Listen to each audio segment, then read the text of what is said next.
윤석열 후보가 손해를 봤다고 주장하는 부분 조금 더 따져보겠습니다. 윤 후보 측이 공개한 2010년의 5달치 거래 내역을 분석해봤습니다.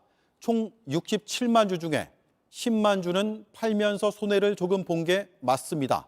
하지만 나머지 57만 주는 어떻게 됐는지 자세한 기록이 공개되지 않고 있습니다.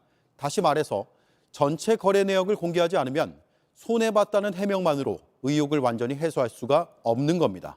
이어서 정혜성 기자입니다.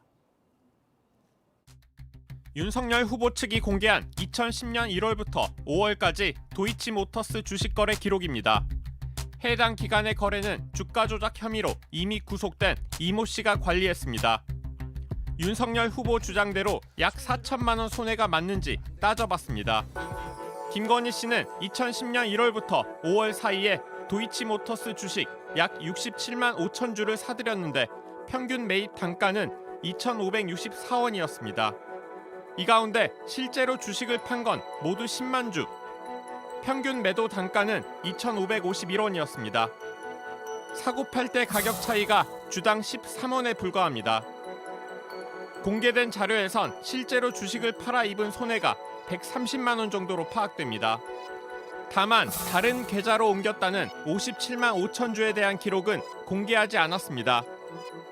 당시 도이치모터스 주가는 잠시 하락하기도 했습니다. 하지만 전체적으로는 상승세를 이어갔고 2011년 3월 말엔 8,000원 가까이 치솟았습니다.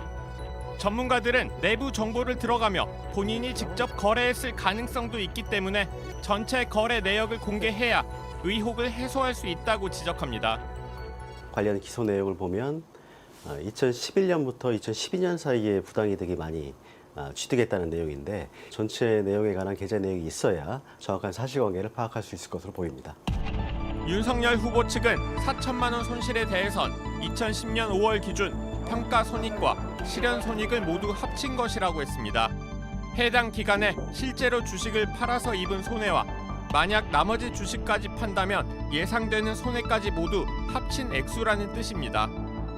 평가 가액을 중심으로 얘기하는 건 사실 좀 호도하는 거죠. 실제 손해와 이익을 따질 때는 적합한 개념은 아닌 것 같습니다. 윤석열 후보 측에 나머지 주식에 대한 정확한 매도 기록을 요청했지만 혐의와 관련 없는 개인 거래 내역까지 추가로 공개할 계획은 없다는 답이 돌아왔습니다. JTBC 정혜성입니다.